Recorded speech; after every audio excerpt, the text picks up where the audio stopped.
تو جو کریم تھی جو کہ جو صلاحیت بھی رکھتی تھی, جو ڈیسیجن میکنگ کی کیپیبلٹی رکھتی تھی, جو اسٹریٹجک اگر آپ دیکھیں ڈپلومیٹک گراؤنڈس پہ جو صلاحیت رکھتی تھی, ان سب کو تو شہید کر دیا گیا. تو پھر ہم تو کوئی ایسی چیز جو ہے وہ ایران سے ایکسپیکٹ نہ کرتے ہیں, نہ کرنی چاہیے, کیونکہ ابھی ان کو دوبارہ سے تھوڑا سا اسٹیبل ہونے کی ضرورت ہے.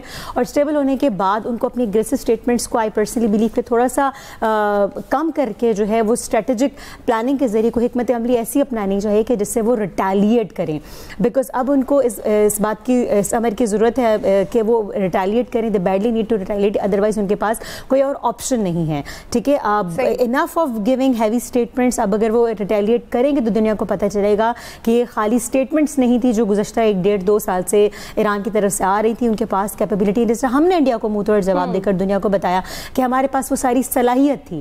اگر آپ دیکھیں, انہوں نے بھی رات کی تاریکی میں بھارت نے حملہ کیا اور پاکستان کے اوپر 2 دن تک انہوں نے ہمیں ڈرانے کی ناکام کوشش کی, لیکن ہمارے صرف ایک دفعہ ریٹیلیٹ کرنے کے بعد فوراً نوبت سیز فائر تک آ گئی ہے. تو ابھی بھی جو ہے جب تک ایران ریٹیلیٹ نہیں کرے گا, نہیں دنیا کو بتائے گا کہ ملٹری وائز ایران کتنا اسٹرانگ ہے, صلاحیت رکھتا ہے, نہ نوبت سیز فائر تک جائے گی اور نہ اپنے انٹرنیشنل ریلیشنز, انٹرنیشنل گراؤنڈ پہ جو ہے وہ اپنے امیج کو ریبلڈ کرنے میں ایران صرف تبھی ثابت قدم ثابت ہو سکتا ہے جب وہ ریٹیلیٹ کرے. صحیح. کامران صاحب, آپ کیا سمجھتے ہیں اسرائیل اور ایران کے درمیان جو بڑھتی کشیدگی ہے, ایک تو خطے کے لیے کتنی خطرناک ثابت ہو سکتی ہے, اور دوسرا یہ کہ آپ اس جنگ کو کتنا بڑھتا ہوا دیکھ رہے ہیں؟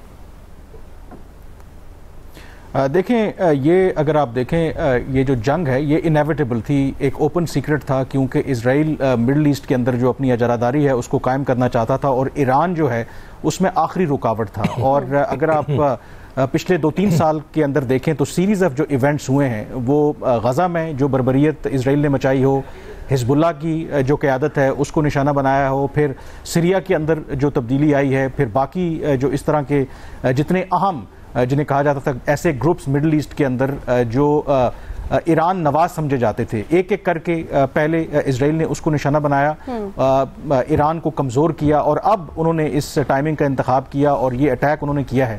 اس میں آئی تھنک تھوڑا سا ڈسپیشنیٹلی ہو کے ہمیں بات کرنے کی ضرورت ہے. اس میں کوئی شک نہیں ہے کہ اس حملے کی یا جو حملے کیے جا رہے ہیں جتنی مذمت کی جائے وہ کم ہے, اس کی بالکل بھی کہیں بھی جسٹیفیکیشن نہیں ہے.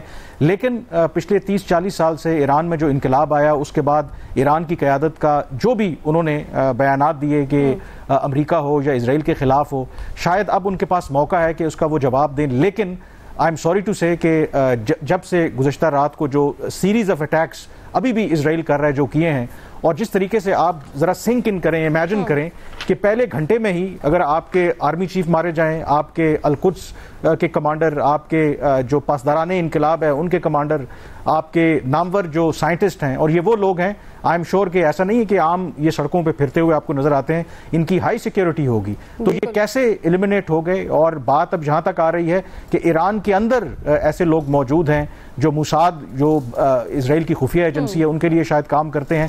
پھر ابھی تک جو رسپانس نہیں آیا, میں نہیں سمجھتا کہ یہ جو 100 ڈرون بھیجنے سے کوئی فرق پڑتا ہے. میرے خیال میں اسرائیل کو جو ان کی ڈیفنس شیلڈ ہے 3 لیئرڈ, اس کے علاوہ پھر ان کو امریکہ کی باقی جو مغربی طاقتیں ہیں ان کی حمایت حاصل ہے.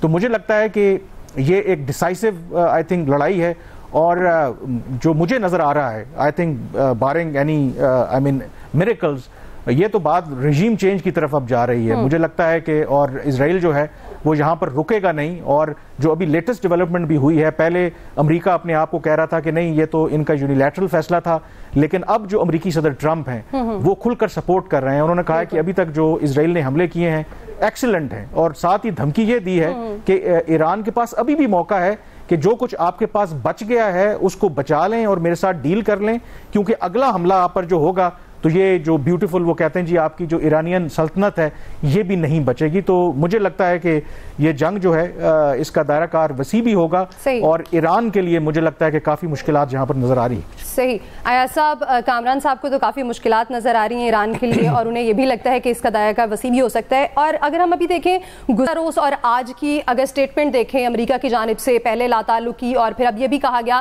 کہ اگر حملہ کرتا ہے ایران تو وہ اسرائیل کے ساتھ کھڑا ہوگا.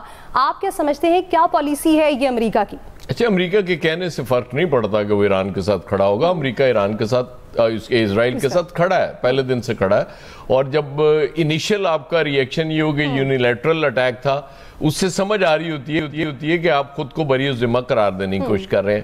اصل بات یہ ہے کہ پرانے وقتوں میں جب جنگیں ہوا کرتی تھی، میدان میں لڑا کرتے تھے، تو جب کسی اس کا فوج کا سپہ سالار مارا جاتا تھا تو وہ باقی فوج بھاگ جایا کرتی تھی. یہاں بھی سٹارٹ وہاں سے ہوا ہے. پھر یہ ہے کہ ایک اور چیز بڑی امپورٹنٹ ہے ایمن، کہ آپ نے جو بند سوسائٹیز ہوتی ہیں نا، جہاں لوگوں کو اظہار کا موقع نہیں ملتا، وہاں شاید پھر اس طرح کے لوگ بھی ہوتے ہیں جو جان چھڑانا چاہ رہے ہوتے ہیں ایسے لوگوں سے جو مسلسل اوپریس کر رہے ہوتے ہیں، اور وہ کہتے ہیں کہ وہ جو باتیں ہو رہی ہیں اگر وہ ٹھیک ہے کہ ایران کے اندر سے بہت زیادہ سپورٹ ان کو مل رہی ہے. اور مجھے اس آج کی ابھی کی سچویشن سے ہی لگ رہا ہے وہ بالکل جس طرح ہم نے انڈیا کو جواب دیا اور اس کے بعد وہ مودی تلملاتا رہا کہ جی ہم نے پاکستان پہ حملہ کرنا ہے، لیکن وہ اس پوزیشن میں نہیں رہ گئی بھی تھی انڈین فوج کہ وہ ریٹیلیٹ کرتی، اس کے بعد حملہ کرتی ہم پہ، اور اس کے بعد یہ سیز فائر اور سارا کچھ ہوا. آج کی سچویشن میں، ابھی تک کی سچویشن میں مجھے ایران کی وہی حالت لگ رہی ہے کہ وہ اس پوزیشن میں نہیں ہے کہ وہ کوئی ریٹیلیٹ کر سکیں. کہہ رہے ہیں اور یہ بالکل ٹھیک بات ہے کہ اگر وہ ریٹیلیٹ نہیں کریں گے تو اس کے بعد تو کچھ رہ ہی نہیں جائے گا نا. اور یہ بھی بالکل ٹھیک بات ہے کہ اسرائیل کو آج اس نے یہ تھوڑی کیا کہ اچانک حملہ کر دیا ایک مدت سے. اور ہمارا حال وہی ہے مسلم ممالک کا کہ ہم اپنی باری کا انتظار کر رہے ہیں سارے. ہمیں مطلب وہ چونکہ اصل ہمارا حکمران امریکہ ہے، اور امریکہ اگر اسرائیل کے ساتھ ہے تو ہم بیان تو دیں گے. شاید بلاول کا شاید آپ کو سب سے سخت بیان، لیکن یہ پہلی دفعہ ایسا ہوا ہے کہ ہمارے سیاستدانوں نے بھی کھل کر حمایت کی ہے، مطلب وہ مذمت بھی کی ہے. اس حد تک تو ٹھیک ہے کہ آپ مطلب وہ کر رہے ہیں، ایران کی حمایت کر رہے ہیں کہ اسلامی ملک ہے، برادر ملک ہے، آپ ظاہر ہے وہی کہتے ہیں. لیکن پریکٹیکلی وہ سب سرنڈر کیے ہوئے ہیں امریکہ کے سامنے. تو جب امریکہ اسرائیل کے ساتھ ہے تو پھر اس کے نتائج اسی طرح کے نکلنے تھے. اس سے ہٹ کے اور آپ کیا توقع کر سکتی تھیں؟ صحیح. عامر صاحب، ایاز صاحب کو تو لگتا ہے کہ نتائج یہی نکل سکتے تھے، لیکن مزید کشیدگی بڑھ سکتی ہے، مزید یہ جو وار ہے وہ پرولونگ ہو سکتی ہے. آپ کو کیا لگتا ہے کہ اگر چونکہ اب ایران کی جانب سے کہا گیا ہے کہ بدلہ لیا جائے گا ہر صورت اور جواب دیا جائے گا، تو آپ کیا سمجھتے ہیں یہ وار کہاں جائے گی؟ خطے کو اس کا کتنا نقصان ہو سکتا ہے؟ اور انٹرنیشنل جتنی بھی ہماری پاورز ہیں ان کو انٹروین کرنے کی کتنی ضرورت ہے آن اے سیریس نوٹ؟ نہیں، ظاہر بات ہی سیریس ہے، اسی پہ ہی بات ہوگی. لیکن ایاز صاحب کی بات سے مجھے لگ رہا ہے کہ جیسے پاکستان کو شاید کوئی سفارتی بیان، جارحانہ بیان کے علاوہ بھی کچھ کرنا چاہیے. میں صرف پاکستان کی بات نہیں کر رہا، ہر ملک اوورال اسلامک کنٹریز کی بات کر رہا ہوں. میں وہ نہیں کر رہا. جیسے آپ نے کہا نا کہ بلاول کا بیان، پاکستان نے بڑا کیلکولیٹڈ بیان دیا، پاکستان کے فارن آفس نے دیا، وزیر اعظم اور ڈپٹی وزیر اعظم سب نے دیا جو دنیا میں میٹر کرتا ہے. باقی تو ساری سیاسی جماعتیں لگی ہوئی ہیں، بات ہو رہی ہے گنا کیا جائے گا. ہمارے ساتھ ایران نے بڑی اچھی گفتگو کی، ان کے وزیر خارجہ ہمارے پاس آئے، ان کے پاس گئے انڈیا کے پاس. انڈیا کے ساتھ ایران کے بڑے اچھے تعلقات ہیں، انڈیا کے بڑے اچھے تعلقات ہیں اسرائیل کے ساتھ. اب آپ دیکھیں کہ چاہ بہار انہوں نے بنائی انڈینز نے فٹافٹ کر کے گوادر کے مقابلے میں. ہم اس پہ بھی اعتراض نہیں کرتے کہ یہ ہر ملک کا رائٹ ہے کہ وہ اپنے اکنامک ایشوز کے لیے کیسے کس کے ساتھ ہیلپ لیتا ہے. سعودی عرب بھی انویسٹمنٹ کر رہا ہے، UAE بھی کر رہا ہے. لیکن مودی نے کتنا فیور میں بولا ہے اب تک ایران کی؟ کوئی بیان دیا ہے؟ انہوں نے کیا کہا ہے کہ وہ اسرائیل کے خلاف کھڑے ہوں گے یا بیچ میں میڈیشن کرائیں گے؟ پاکستان تو نہیں نہ کر سکتا. پاکستان تو اپنے دوست ممالک کے ساتھ، کیونکہ اسرائیل سے ہمارے تعلقات نہیں ہیں، ہماری تو لڑائی ہے سیدھی سی. اب بھی وہ ہمارے خلاف لڑنے کے لیے آئے ہوئے تھے. یہ جو ڈرون ہماری طرف آئے وہ اسرائیلی بنے ہوئے تھے اور اسرائیلی ٹیکنیشین چلا رہے تھے اسے، کسی کو شبہ نہیں ہے. ایک اور ویڈیو، ایک تصویر آئی تھی انڈین پائلٹ کی، اس کے پیچھے اسرائیلی پائلٹ کھڑا ہوا تھا. ہم نے پکڑ کے دکھایا دنیا کو کہ بھائی یہ ہے اسرائیل کی ٹیکنیکل مدد، کہ وہ آگے کھڑے ہوئے ہیں سب کچھ. ہم نے تو وہ کام کیا. یہ مثال دینے کے لیے کہہ رہا ہوں کہ جو ایران کے ساتھ ہوا ہے وہ ہم نے انڈیا کے ساتھ کر کے دکھایا. سائبر وارفیئر میں، اسپیس کے حوالے سے سب کچھ کیا. اصل ایشو یہ ہے کہ جواب کیا ہے. جب تک ایران جواب نہیں دیتا یا ایران ہیلپ مانگتا ہے سعودی عرب سے، پاکستان سے، کہ بھائی جیسے UN میں گیا ہے پوری دنیا سے مدد مانگ رہا ہے نا کہ بچت ہے یا نہیں ہے. ایکچولی ہمیں جواب کا ہے، کہیں کچھ، کبھی کچھ دعویٰ آ رہا ہے، کبھی کچھ دعویٰ آ رہا ہے. ایران کو چاہیے اپنے دوستوں کے ساتھ بڑی کھل کے بات کرے کہ میں نے جواب دینا ہے، کیونکہ اگر اس کا جواب رستے میں رہ گیا، یعنی میزائل اگر انٹرسیپٹ ہو گئے، طیارے ان کے جا نہ سکے، تو آپ کیا جواب دیں گے؟ تو اس کا مطلب ہے کہ آپ اس اپنے خلاف کام کرنے والے اسرائیل کو شے دے رہے ہیں بیانات دے کے کہ وہ اور حملہ کر دے. ایسا نہیں ہونا چاہیے، بلکہ جواب بڑا کیلکولیٹڈ جانا چاہیے اور ٹھیک ٹھاک قسم کا پہنچنا چاہیے، جیسے پاکستان نے کیا. ہم الحمدللہ اپنے فخر سے اپنی افواج پہ بات کرتے ہیں نا کہ جو تھی. اب ان کے سامنے، ایران کے سامنے عراق کی صدام حسین کی مثال موجود ہے، جو جنگوں کی ماں لڑنے گیا اور سرنگ کے بیچ میں سے نکلا. یہ نہیں ہونا چاہیے خدا نخواستہ کسی بھی حوالے سے.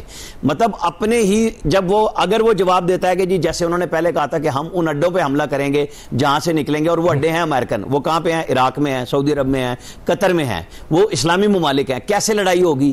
وہ کہاں جائے گی؟ کیا یہ ورلڈ وار میں بدلے گی یا مشرق وسطی میں رہ جائے گی؟ نہیں ہوگا نا.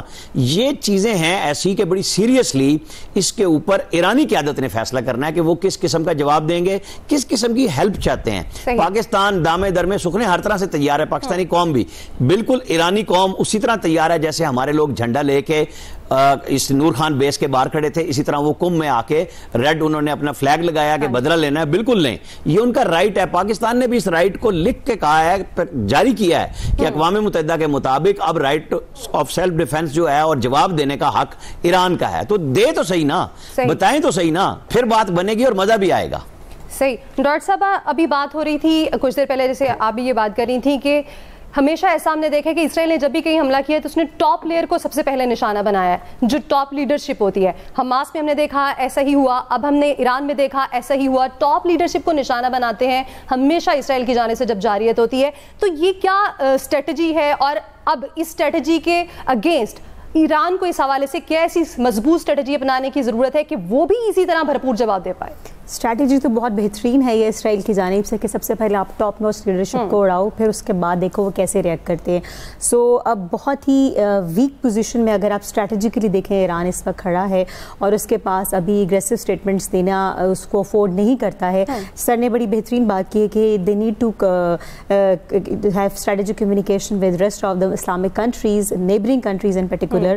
پاکستان کی طرف سے سیف سائڈ پر ہے، بالکل بلا شبہ ہے وہ ایران پاکستان کی طرف سے سیف سائڈ پہ. رشیا اس کا چونکہ وہ مطلب کچھ نہیں ریٹیلیٹ کرے گا، نہ کرنے دے گا، نہ اس میں انوالوڈ ہوگا، ٹھیک ہے. اور دوسری طرف سے ان کو پانی لگتا ہے. تو اگر آپ دیکھیں کہ ایران اسٹریٹجیکلی جغرافیکلی بہت سیف لوکیشن پر موجود ہے، لیکن ان کو کوئی بھی ڈپلومیٹک سٹینس رکھتے ہوئے جو ہے وہ اب they need to communicate with rest of the world. ان کو بات چیت کرنی چاہیے، اور ساری یہ جو کوشش تھی ایران کی بیک بائی یو ایس سے، وہ ڈیل کی طرف تھی تاکہ ان کو ایک ٹیبل ٹاک پر لایا جا سکے، کیونکہ وہ کسی کے کہنے سے رک نہیں رہتے. چاہے وہ یو این سلامتی کونسل میں چلے جائیں، انہوں نے فوراً سے خط لکھا، وہ اپنی طرف سے جو کچھ کر سکتے ہیں وہ ایک دن میں وہ کر رہے ہیں. صبح سے اب تک آپ دیکھیں وہ یو این تک پہنچ گئے ہیں، وہ بیانات دے رہے ہیں. وہ ڈرنے والی قوم نہیں ہے، وہ تو وہ پوری دنیا نے پہلے ہی دیکھ لیا تک سب سے جیدار جو قوم ہے ہمیشہ سے ایران بن کر ابھرا تھا. لیکن اب ان کو صرف اگریسو اسٹیٹمنٹس دینے کے بجائے ڈیل کی طرف آنا چاہیے، انہیں کمیونیکیٹ کرنا چاہیے. لیکن اگر وہ ریٹیلیٹ کیے بغیر، سیلف ڈیفینس کیے بغیر اگر ٹیبل ٹاک پہ آتے ہیں تو بہت ویک امیج ایران کا پڑتا ہے. ایران کا جو امیج اب جو ہے ایران نے یا تو بنانا ہے اس امیج کو، یا پھر ہمیشہ کے لیے اس کو بگاڑ دینا ہے کافی عرصے تک کے لیے. تو انٹل انلیس بے شک وہ کامیاب ہو یا ناکام ہو، ریٹیلیٹ کرنے کے بعد اگر ٹیبل ٹاک پر آتا ہے تو وہ جو اس کا ایک بھرم ہے کہ اس کے پاس نہ صرف نیوکلیئر ایسٹس ہیں بلکہ ہر طرح سے ملٹری وائز، ڈپلومیٹکلی ہر لحاظ سے، کلچرلی ہر لحاظ سے ایک رچ کنٹری ہے ایران، اور خود مختار انڈیپینڈنٹ نیشن ہے. چاہے اب ان کے ٹاپ لیڈرشپ اڑا بھی دیں، اس سے ان کو فرق نہیں پڑتا ہے. تو دنیا کے سامنے اپنے اس امیج کو برقرار رکھنے کے لیے ان کو جو ہے وہ جوابی کارروائی کرنی پڑے گی، اور جتنی جلدی ہوگی اتنی ہی جلدی بات جو ہے وہ یہ بات تو بالکل اس میں دو رائے نہیں ہے کہ ان کو کسی بھی طرح سے جو ہے وہ نیوکلیر پاور بننے نہیں دیا جائے. 2021 میں ہم نے دیکھا ان کے سب سے ٹاپ نوچ جو ہے نیوکلیر سائنٹسٹ کو جو شہید کر دیا گیا. اب دیکھیں ان کے 6 جوہری سائنسدانوں کو جو ہے وہ شہید کر دیا. گاہے بگاہے ان کے نیوکلیر سائنٹسٹ کو شہید کیا جا رہا ہے تاکہ وہ نیوکلیر پاور کی طرف نہ آئیں. لیکن وہ بالکل ایسا ہی ہے ڈاکٹر صاحبہ، کیونکہ اسرائیل کی تو ہمیشہ ہم نے دیکھی اتنی اگریسو وہ اسٹریٹجی رہی ہے جو کہ انہوں نے پہلے بھی اپنائی، اور اب ایران کے خلاف بھی. ایران اب اپنے دفاع میں اپنی اسٹریٹجی کیسی رکھتا ہے